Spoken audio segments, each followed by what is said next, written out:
There's a theory about FF7 Remake and FF7 Rebirth that the omniscient Sephiroth is actually Sephiroth from Advent Children who traveled back in time to FF7 Remake. I once believed this theory to be true. I did some research when I supported this theory to see if there was any connection between Remake Sephiroth and Advent Children Sephiroth. I started with this novella called On a Way to a Smile, written by Kazushige Najima. There are 6 chapters towards the end of On a Way to a Smile, divided into Lifestream Black and Lifestream White, with 3 chapters for each. These titles are particularly intriguing, especially now in Rebirth, where we see what's happening with the Whispers. First, let's focus on the 3 short stories labeled Lifestream Black that focus on Sephiroth. And trust me, guys, this will tie in with Remake and Rebirth. There are 2 quotes I want to focus on in the first short story of Lifestream Black. Quote, "The man could sense the life stream trying to erode his spirit, the memories of his former experiences, thoughts, and emotions. If he allowed himself to be taken into the current, the being he once was would soon disseminate and disappear among the spirit energy cycling around the planet. The man thought this unacceptable. The planet was to be his to rule, and to become a part of that system would be nothing short of defeat." End of quote. Interesting. This defiance of not wanting to be absorbed by the life stream echoes what Sephiroth said to Cloud at the edge of creation of not wanting to end. Our world will become a part of it one day, but I will not end. Nor will I have you end. This is... the edge of creation. Cloud, lend me your strength. Let us defy destiny together.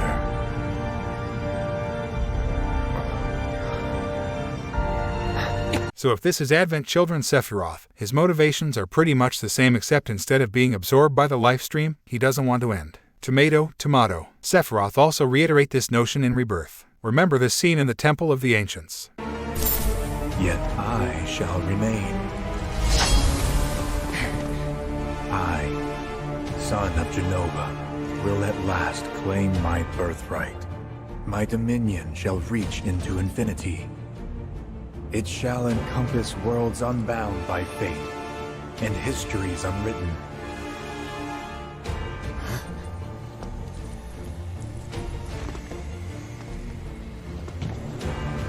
What do you mean? My fragmented mother, these errant worlds, all shall be one again. The reunion. All made whole forever. There's no such thing as forever. Ah, but there will be. No. You're wrong. Now let's focus on another quote from Lifestream Black. Quote, "The man knew that if one could hold on to some core of their spirit, then one could remain a separate entity, independent from the planet's system. Cloud, the man decided to make Cloud that core, and he wanted to let Cloud know that, I'm still thinking of you, and I'll show you the proof of that as well." End of quote. This is very interesting. If Sephiroth indeed time-traveled, his quotes from On a Way to a Smile is eerily similar to what he told Cloud at the edge of creation. Sephiroth does not want Cloud to end. This may explain Sephiroth's unhealthy obsession with Cloud. But I will not end. Nor will I have you end. Quote, "As long as Cloud remembers me, I can continue to exist. Within the life stream and on the surface. Even if my spirit disseminates, even if just one fragment of a memory courses around the planet, in the end, I can count on Cloud's consciousness to bring me back," the man thought. End of quote. Case closed. This has to be Advent Children Sephiroth, right? Well, I'm not fully convinced. How did Advent Children Sephiroth time travel back to the past? Some believe since Sephiroth has become a separate entity, some rules and constraints of the planet may no longer apply to him, hence, the ability to time travel. But wait a second, in Remake, Sephiroth is omniscient, he knows the events of the original Final Fantasy VII. He also knows events that happen deep into the future, like the conclusion of the entire universe. How is that possible? If Sephiroth did indeed travel back to the past, his knowledge should be limited to the period he existed in the past. So what did Sephiroth use to time travel? Well, many people believe that he used the life stream, but I'm not totally convinced. With all my research, I haven't encountered any credible evidence that suggests this is possible. The life stream contains the essence of the planet and the memories, emotions, and knowledge of all who have lived on it. Portions of the life stream are believed to be used to create new life on the planet, and the energy of a person returns to the planet when they die, bringing with it the emotions, memories, and knowledge they obtained during life. And remember, this doesn't only apply to the planet, it applies to the entire universe. If Sephiroth somehow traveled to the past using the life stream, there's no way he could know any future events, let alone the end of the universe. So what do I think is happening here? I believe that the life stream is in an infinite time loop, a cycle of birth, death, and rebirth. I know it sounds crazy, but let me explain. If you are familiar with the cyclic universe theory, this will all make sense to you. But if you are not, well, the cyclic universe theory is a model of cosmic evolution according to which the universe undergoes endless cycles of expansion and cooling, each beginning with a big bang and ending in a big crunch.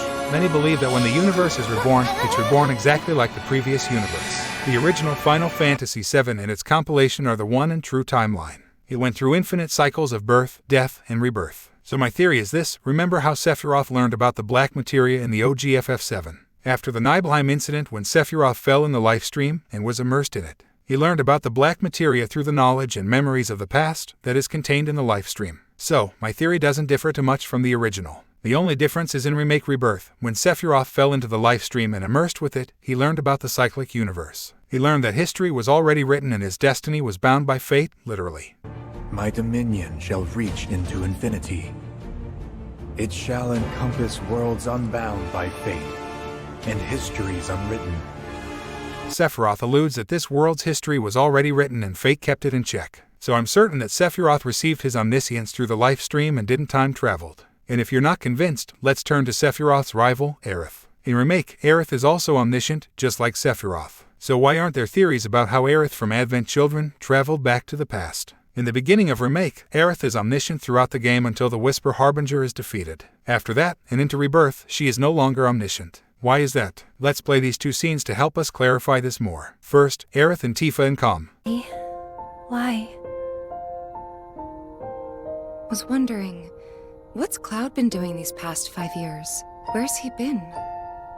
And you're asking me this? Just had a feeling you'd know. Probably did at one point. All that stuff was taken from me, though. Or maybe erased? By whispers? Yeah.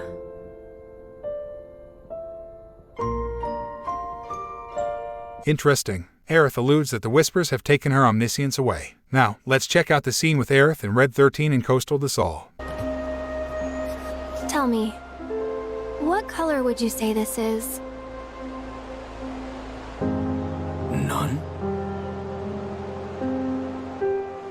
Thing is, it used to be white.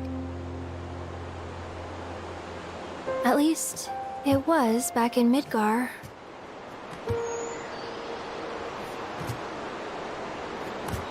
Materia is formed from the life stream itself.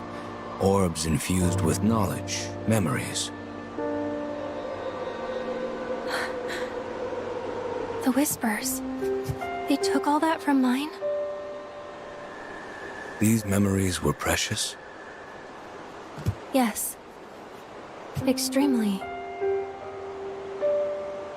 Red 13 is confirming that the knowledge and memories that Aerith once had came from the white materia. Also, Aerith is acknowledging that the Whispers had taken these memories and knowledge away from her. This confirms that Aerith obtained her omniscience from the white materia. The white materia was formed from the life stream. It has knowledge and memories of future events that has yet to exist. This heavily implies that the events of the OG FF7 already happened, and the knowledge and memories are stored in the life stream. The cyclic universe theory is starting to make even more sense now. I believe it took this white materia an eternity to form. You guys are probably thinking I've lost my mind. Where's any proof to this statement? Well, the game heavily implies this to be the case. First, I want you to check out this scene with Sephiroth at the Mako Spring. Listen carefully. Naturally formed materia. And look at the size of it. Astounding. For the Mako energy to condense into something like this, it must have taken an eternity. You're probably thinking that's one scene, and Sephiroth was probably just being hyperbolic about the Mako Spring. Am I saying Sephiroth is also omniscient at this point of time? No, he is not. What I'm saying is the writers intentionally put this line here about it taking an eternity to form. Now, this might not mean anything if no other characters say that it takes an eternity for a materia to form, but another character does. Genetic states something similar. From the planet, we claim the greatest of materia, a most sacred treasure. and imbued it with our desire for freedom.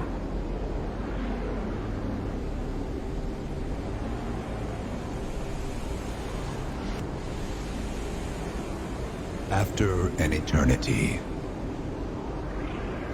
the Materia began to stir, and thus did we rejoice, knowing that salvation was within our grasp. Again, another character using the word eternity. I don't think Gnadak was being hyperbolic here. So far, we have two pivotal characters mentioning the word eternity when it comes to materia. Remember, the black materia is the counterpart to the white materia. I know the Gi are technically alien ghosts and cannot be absorbed by the life stream, but we know the planet does not go on for an eternity. Well, remember when Aerith was possessed by a Cetra in the Temple of Ancients and said this to Sephiroth. Fragmented mother, these errant worlds, all shall be one again. The reunion. All made whole, forever. There's no such thing as forever. Ah, but there will be. So when Sephiroth says forever, possessed Aerith says there is no such thing as forever. So is there a difference in context between the word forever and the word eternity? Well, there's a slight difference depending where you look. Forever means for all future time, always. It can also mean permanent. Now the word eternity means a state to which time has no application, timelessness. Okay, but the context that Sephiroth and Gnadak uses the word eternity, they use it as a duration of a long period of time. The Cetra, however, use the word eternity in the context of timelessness.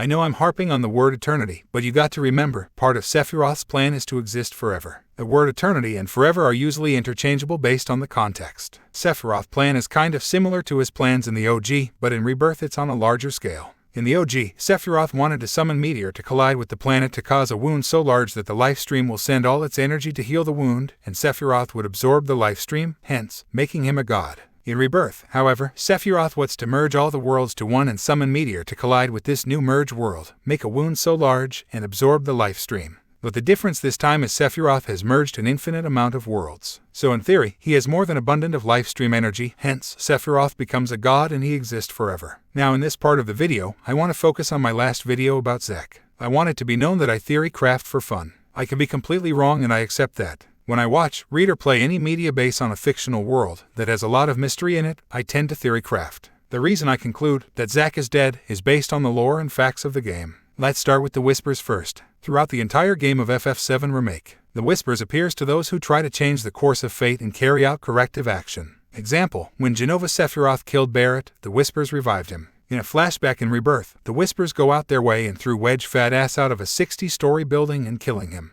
The White Whispers in Rebirth saved or revived Tifa when she was drowning in Mako, while being in the belly of a baby weapon. And finally, the same White Whispers literally fights the party to prevent them from stopping Aerith's death. My point here is show that the Whispers, and yes also the White ones controlled by Aerith, try assessing these White Whispers and it'll prove my point further. Doesn't go against destiny. When we see Biggs and Zack moments where they canonically died in the original FF7, they are surrounded by Whispers. So, my question to people who think Zack and Biggs are still alive, why would the Whispers break their core foundation, go against their whole existence, and save Zack and Biggs? It makes no sense to the lore of this story. Some of you might think, well, Aerith saved them. Remember, Zack said she was the wind that pushed the bullet away that would have killed him. Okay, so what did this wind do to save Biggs? From Biggs' account, he's pretty much dead. Did the wind heal his wound? Doesn't sound like it when he said this, and I'm paraphrasing here, it feels like my soul was being tugged out my body. So Biggs is aware that this Midgar is not the same as the Midgar in Remake Rebirth. And remember when Zack asked Biggs when did he meet Cloud, and Biggs had a trouble remembering.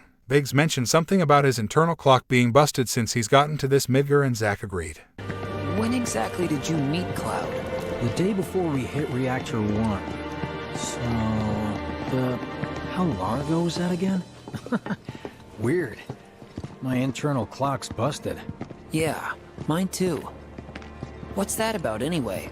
The internal clock usually refers to the body biological clock or circadian rhythms. That's a very strange thing for Biggs to say when he's having trouble remembering something. Let's go back to the beginning of the game when Zack is carrying Cloud to Midgar. So, these Mako particles are rising up from the ground from the same spots Zack and Cloud walked along. The entire area surrounding outside of Midgar is a barren wasteland. Due to the fact Mako reactors are sucking up all the Mako in the area, Mako particles shouldn't be rising above the ground. Some of you might say, well, if Zack is dead, then how did he help Cloud fight Sephiroth? This same question can be applied to Aerith and Sephiroth. Aerith has died and helped Cloud fight Sephiroth, and Sephiroth is nothing more than a bunch of whispers he absorbed that's manifesting his image. So what's the point of having Zack in this game if he's technically dead, or just spirit energy? I don't know his overall role in the entire remake series, but Zack's role in Rebirth was to bring Cloud to Aerith. So then, Aerith can give Cloud the white materia. And finally, Cloud can give Rebirth Aerith the white materia. In exchange, Aerith gives Cloud the clear materia. So, was this omniscient Aerith's plan all along? Seems highly likely this is the case. Notice all the people omniscient Aerith has given knowledge to all play a role in helping Aerith in Zack's world. Red 13 in Remake thought Cloud and the gang was a threat until Aerith calmed him down and passed on knowledge from the white materia to Red 13. In Rebirth, in Zack timeline, Red 13 sacrifices life to save Aerith. In Remake, Aerith passes on some memories to Marlene so she can trust her. In Rebirth, Marlene warns Zack about Aerith's death and that Sephiroth is responsible for it. And finally Cloud. Aerith gives Cloud memories of the original FF7. The reason I call them memories instead of future events is because Sephiroth confirms that this world history was already written until fate was defeated. Memories and knowledge are stored in the life stream. Red 13 confirms the memories and knowledge Aerith once had came from the white materia. The white materia was naturally formed from the life stream. So Aerith and Cloud aren't looking into the future, they are seeing memories of a past life stream cycle. Getting back to Cloud. In Rebirth, Cloud is needed to transfer the white materia from Aerith's dream to Rebirth Aerith. Cloud seems to be in the middle of a tug-of-war between Aerith and Sephiroth. For example, Sephiroth needs Cloud to help him defy destiny. Cloud obviously refused twice, once in Remake and once in Rebirth. But in the end, he did in fact went against destiny. Cloud saving Aerith plays into Sephiroth's hand.